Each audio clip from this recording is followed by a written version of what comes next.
We adore you, Jesus Christ, and we bless you, because by your holy cross you have redeemed the world. Amen.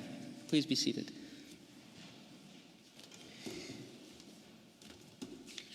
If you'll indulge me today, I'm going to begin with a story from my childhood. I was 5 years old, and I knew my mom was going to have a baby. Now, as childhood memories are, you remember certain things in flashes. I don't remember all the details of this, but I do remember distinctly wanting a little brother. And that's not because I was one of those little boys who doesn't like girls or anything. I just remember I really wanted a brother. I wanted a baby boy. And so the scene is this. I was in my parents' room, and I'm jumping up and down on the bed. And my mom is sitting on the bed, cross-legged. And as I'm jumping up and down, I'm saying with enthusiasm, "Will she make the baby a boy? I want her to make it a boy." Now the her I was referring to wasn't my mother, it was God. I don't remember consistently imagining God as feminine as a child, but in that moment, God was a woman, fully, for me. I remember specifically, as I was saying this, I want her to make him a boy, having an almost Marian image in my 5-year-old mind. God was standing there, decked out in many colors, not unlike the Virgen de Guadalupe, who we celebrated here last week. Now, from that moment, my mother had a conversation with me about God. I don't remember how it led into that, but it did. And I remember in that conversation, my mother telling me that God was neither male nor female, or maybe both. I don't quite remember, one or the other. And then I remember asking her, well, where is God? Or where is heaven? And then my mother, she pointed to my heart, and she said that God is in your heart. And I didn't quite understand what she meant at the time, but clearly the lesson has stuck with me. Now, the Virgin Mary is not God, as my childhood mind may have imagined, but perhaps she's the greatest teacher in the whole Bible, pointing us to God the way that my mother pointed to my heart and told me that God was there. Mary teaches us the unforgettable lesson that God is infinitely small, and that God chooses the smallest things among us to magnify God's glory. Mary's story sums up the enduring lesson of the entire biblical narrative. I'll say it again. God chooses the small.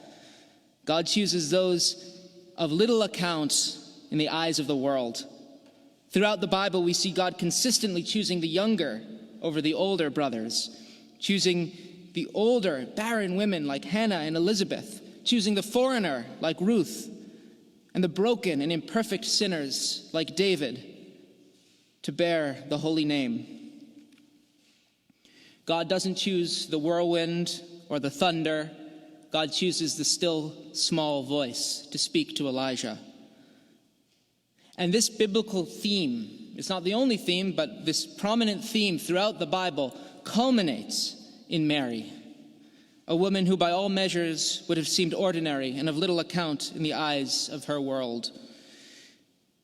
Maybe Mary's the young woman in front of you at the checkout line at the supermarket. Perhaps she fumbles with her food stamp card, and you hope she hurries up, if you even give her any thought at all. This is the woman who God visits, appearing ordinary, but in reality extraordinary. For she is the one prepared to bear God and raise God up. And also, as much as any mere mortal can, she gets it. Now, I don't mean that she gets the subtle theology of the incarnation, or the way that her son fits in as one of the persons of the Trinity. I doubt words like incarnation or Trinity were even on her mind. But she gets something deeper than that, more intuitive. She gets the lesson that God chooses the small.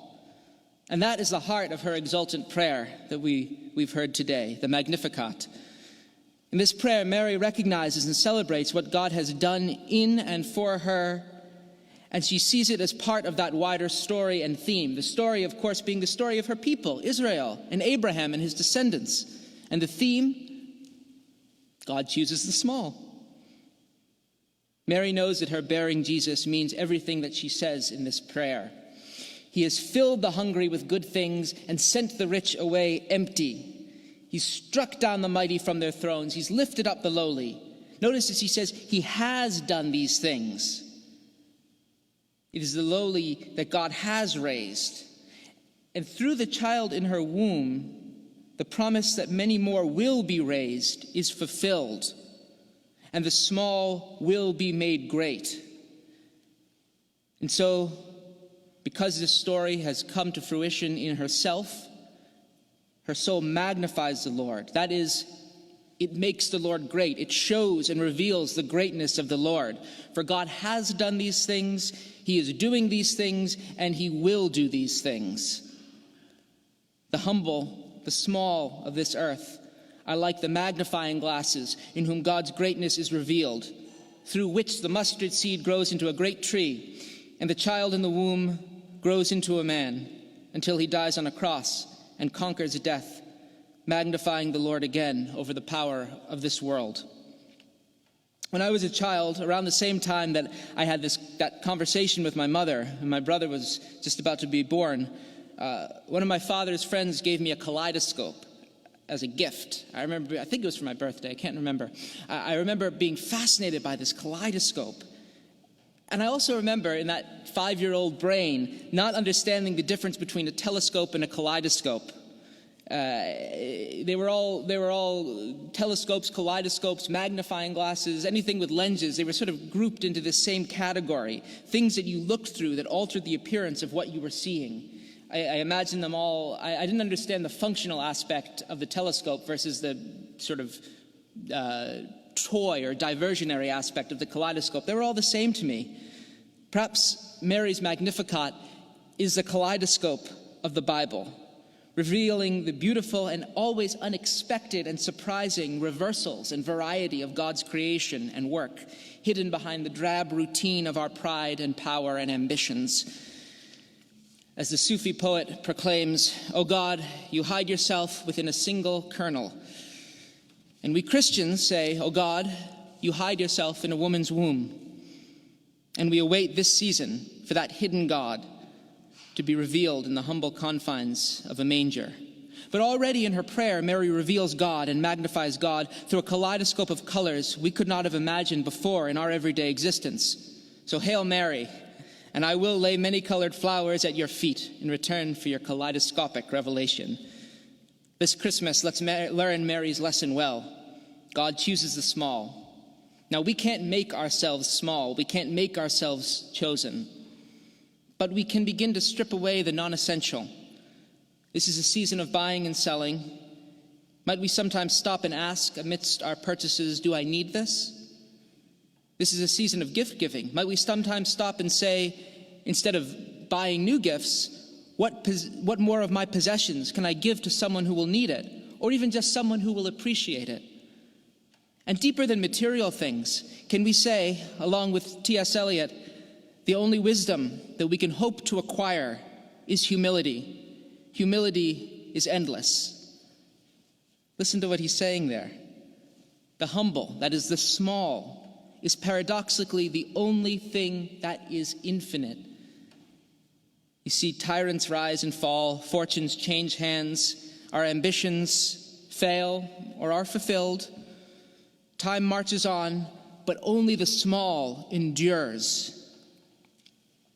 And only the small is continually blessed by God, eternally in Mary's womb and in the hope of every child that is born into this world. Like my little brother. Yes, she did give me a brother, as you've figured out, and now he's grown into a man, and I'm so proud of Sam. But that's the lesson of our lives. We see it in everything. We see it in nature. We see it in our children. Only out of the small can God make something grow. And we do well to remember that lesson with all the talk of our churches declining, which is true to an extent. And remember that also out of small congregation sizes and small churches, perhaps out of all that decline, we will at least be blessed by being small and not too big for our britches. God is going to bless the small churches. God is going to bless us as we grow smaller. The Lord's glory will be magnified. And bearing that in mind, we can celebrate this Christmas with genuine joy because God is in control. God doesn't need our achievements, our merits, or our piety. God asks us only to offer up that small simplicity and humility that is buried in each of our hearts. God has placed it there at the beginning when we were created. And like Mary, we can offer that up to God every day. It doesn't cost a thing. It's of no account in the eyes of the world. But it is in each of us when we are stripped away of all pretense and pride, anxiety and fear. It is there in our hearts as we stand in our original simplicity before God. It is there that God has planted the little seeds of the gospel. And from that smallness inside each and every one of us shall grow the glory of the kingdom of heaven. Amen.